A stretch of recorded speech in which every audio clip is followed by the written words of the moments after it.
Hi, you're looking at a foreigner living in the Philippines. We're going over right now to look at my brother-in-law's house. He lives on the other side of the hill to us. That's his house over there. He's been building that much in the same way that the settlers in the Wild West did in America. He built a room that he and his wife could live in. Then he built another room when they had a child, and so on. And the house got bigger and bigger. As money comes in, he works on it. So we're going to have a look at it now. That's our background. Pretty wonderful green of the rice fields. We've had some great rain in the last few days, the last week or so. So everything is growing like crazy. But we'll take a moment, and when we get down to the house, we'll be on again.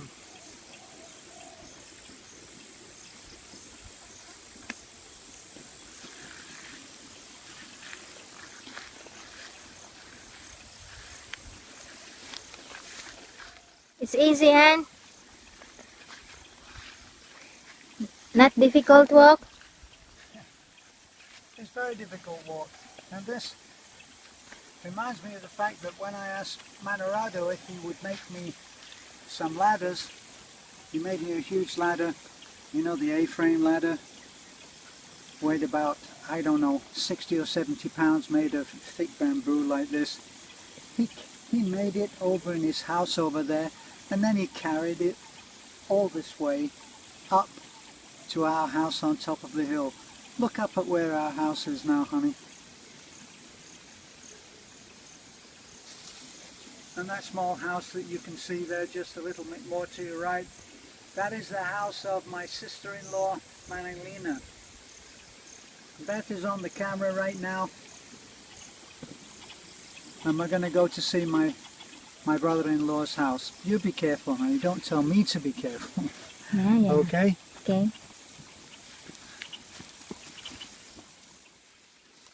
How do we even get there?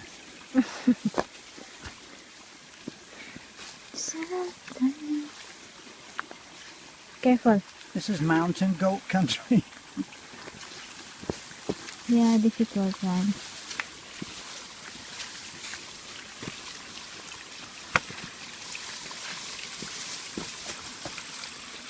Okay? Yeah. Come on, we're going to stop for a second on our trek. I just spotted this, and Beth is going to tell me what that is. No, it's an egg of a shell. You know, eggs of the shell and that shell is, the name of that is kohol. Kohol? Yeah, and that kohol is the one who eats some of the rice. So when it's just planted, you know, when the start of the planted, you know, farmers get that kohol. Yes. Because they're the one who damage the rice. So that's a pest, really. Yeah. But in other parts of the Philippines, they cook it.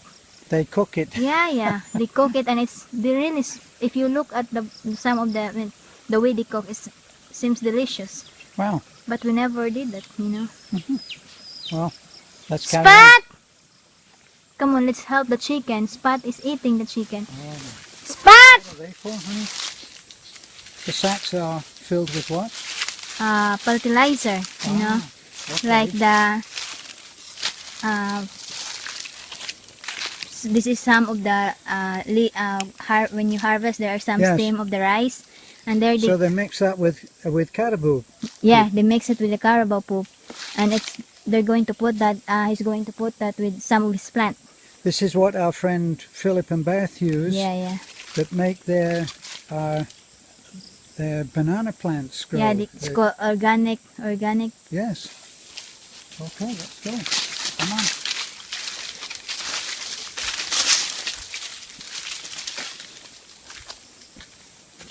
So we actually only have about, an hour or maybe 2 hours of daylight now. Yeah. It's 5 o'clock now. It's 5 o'clock. Oh, by 6 we're gone. So this is the first time that I've been over for almost 2 years to see the house. Spot! We're watching for Spot, one of our dogs, which apparently has developed a taste for chicken. It's been under under threat of, anybody that's into the farming will know that you can't have a dog on the property that will kill livestock. So the sentence is quite severe and terminal. So that's what they do. We're actually we're underneath a huge mango tree. Yeah, it's getting bigger now. Before it's just a small one. Right. And Now when I was in Fort Myers, I had a huge mango tree in my yard, but I never did anything to it, and it had beautiful fruit. Apparently here, it takes a great deal of husbandry to be able to make a tree produce good fruit, and they wrap each of the fruits in a little casing of paper. So obviously Manorado is not tending to that one with the intention of having mangoes, because there's no sign of any kind. there's also a lot of banana here. Banana tree. Yeah.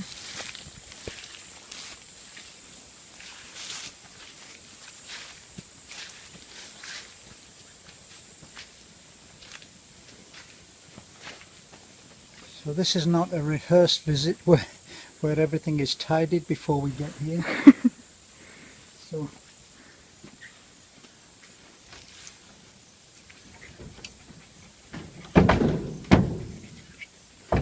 There's a tie in the back. yeah. Now Manorado knows that we are coming. No, I think so. You think so? This is Let me this is a help you. Filipino approach to. There's in the back. There's a...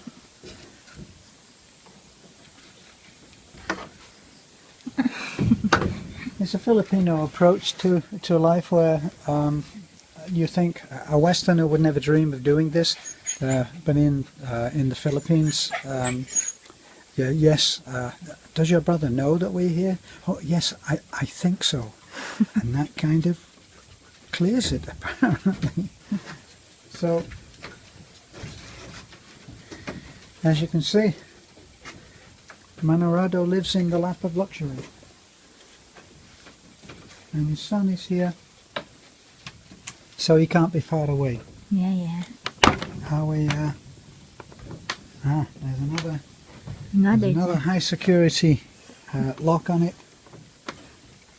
to go in. There you go. Hi! How are you? How are you doing? Sugar. So, I think it must be fairly clear that this is a special child. T-boat. Sugar. He requires a divided attention of not just Manorado, but Manораdo's stepsons, stepdaughters, who kind of dovetail in order to give the boy what he needs. Not the same as in the West. We're not talking about the West, where so many programs are for special children. Expat! No, that's not the way that it is. This is one of those situations where everybody does what they can. You young man, Expat! how do you like sugar? You like sugar? Hi, T-boat. So this is by name T-boat. Hmm? T-boat. D-Boot. Yeah. So D-Boot is probably severely autistic, communicates very little. He's the brother of Balulot. He's the brother of Balalut, who you see in other Video. videos. The one that's kind of crazy when wait he for a while gets and just over his shyness. wait for a while. I'll just look the chicken whose dogs are trying to.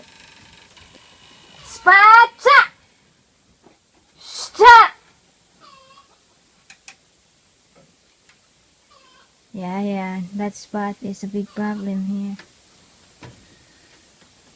So a little thing about an insight into the difficulty of the life that Manarado has.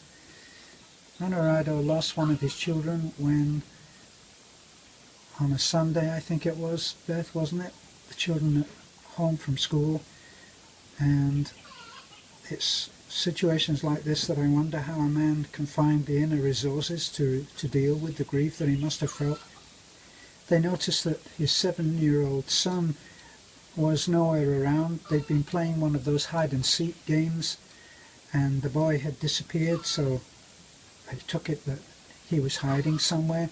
So there was no immediate action on it, but then after a few minutes they realized that something wasn't quite right, and they started searching. They searched everywhere, and then finally Manarado went down to the well. And when he got down to the well, he found his son was in the well. Yeah, floating. Face down in the well.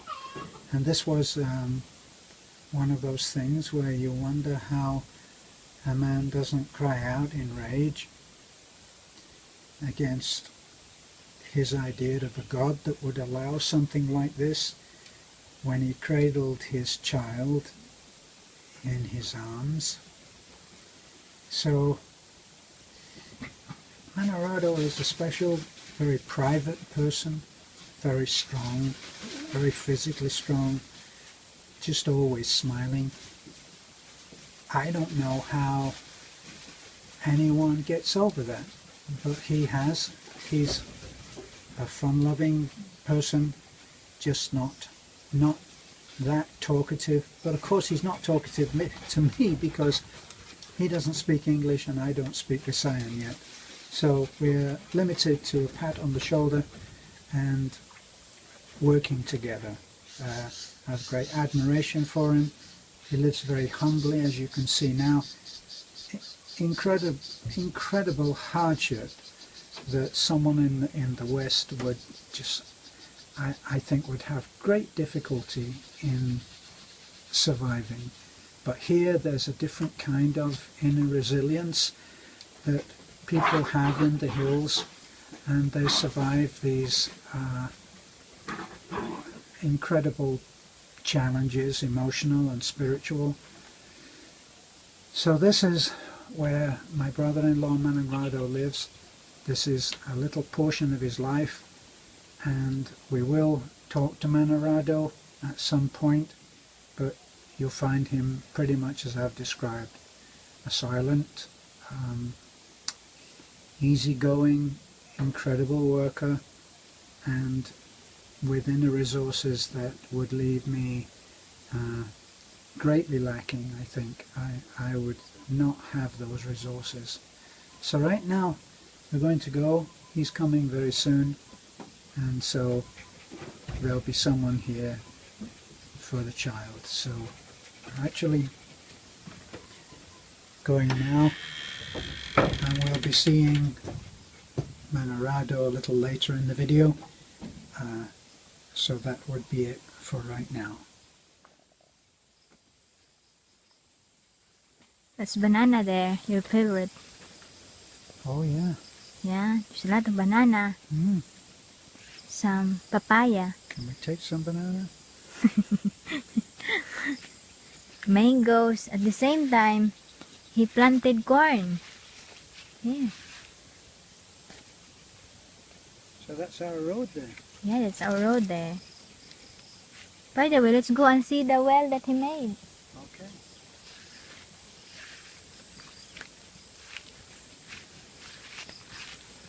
It's a lot of corn, you know? That other portion there.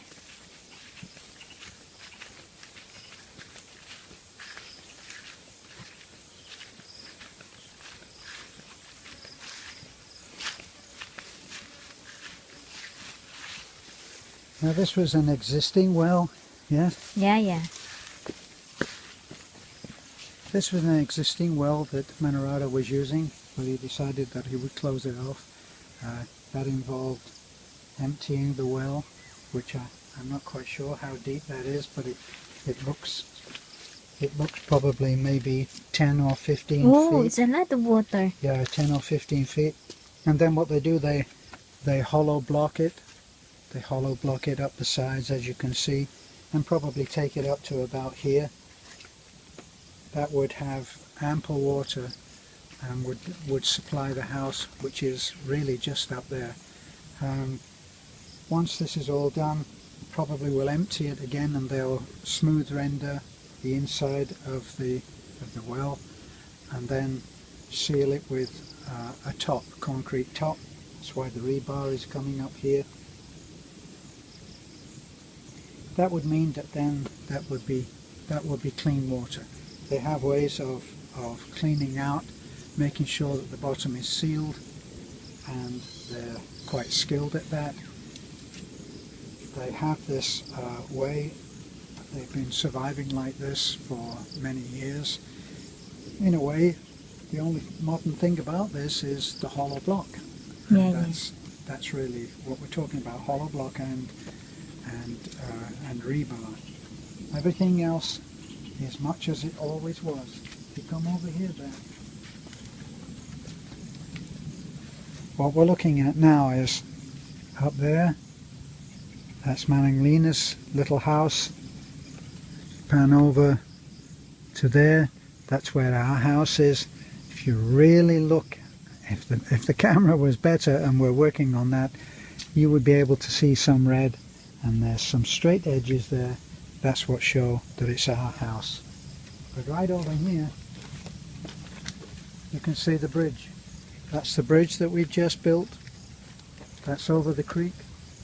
And this gives you a good idea of how all of the rice fields, if you lift the camera up there, honey, we'll go up. All of the rice fields all drain down one after the other in the normal conventional rice terraces.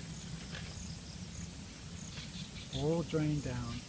And there, where the bridge is where it all channels down into that heavily wooded area. Pan off to the left. No, that's the other left, honey. And there's that brown gash is our new road. Gives you an idea of just how great that, or how huge that project has been, and is still going on. But all of these rice fields all curve around and go parallel with that road. So we're ending off the video now, and before I do, there may be those who understand the challenges that my brother-in-law Manarado is going through. His other son Balalut lives with us, with my mother-in-law Nanai, which is a house that's just a few yards away from ours. We sleep in our house, and we work on the video and my artwork, but mainly we live at Nanai's house. We all eat as a family there, with Balalut and Talik and her mom and Nanai and Beth and I. We are making sure that Balalut has an education now. That's a struggle for us too, because we also have to help Manninglina and Talik, although they live at their little house which we've shown you on the hill. If it is that you want to help either Lina or Rado as a separate thing, and you want to send a gift, you can send it to me, and I will make sure that a video is made of him getting whatever it is that you send. Try to look at this, that we are in a third world countries with no resources at all. So anything that anybody can do, and we're standing on a bridge that people helped us to build. Their generosity was overwhelming. We've made many new friends, lost some, made some, and all the better for both. So if it is that you do want Lina to have any help with Talik, or you want Manarado to have any help with his disabled autistic son, I don't know what we can do. We are doing what we can with the limited resources that we have. If you are touched in any way and not thinking in Western terms, where you think that it's possible to have endless resources and have a caregiver come in and do everything, think again. It's the Philippines. This is where people have to work and survive on poverty level about $1 a day. We help Manarado in all ways that we can, as we help Manalina.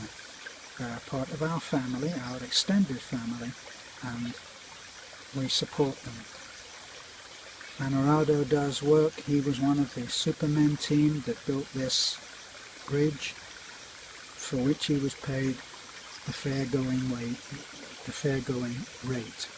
So he does all of the work that we can possibly give him, and probably more that we can't afford to give him, but the help has to be there, and it is there from us, and we hope that other people might be touched and choose to help. Right now we'll say goodbye. Thank you for watching. I know that this hasn't been the usual video. It's not white beaches, as I always say. It's not 5-star hotels, and it's not fabulous resorts. There's nobody hang gliding, and there's nobody surfing. These are human interest stories which are not always easy to watch, but they're true. If you want to help, we would be very grateful. You can go to GoFundMe, Island Hilltop Community by Terence Flannery. If you specifically want something to go into one area, be it the road, be it any of the projects that you've seen, all you have to do is when you make your donation, to say so. Say to help Rado, to help Lena, or for Talik, or Balalut, or any of those things. Just make an indication that your gift is special to a certain area, and we will make sure that that money goes in total to the area that you want. Thank you for watching. This is a foreigner living in the Philippines, and we're saying bye.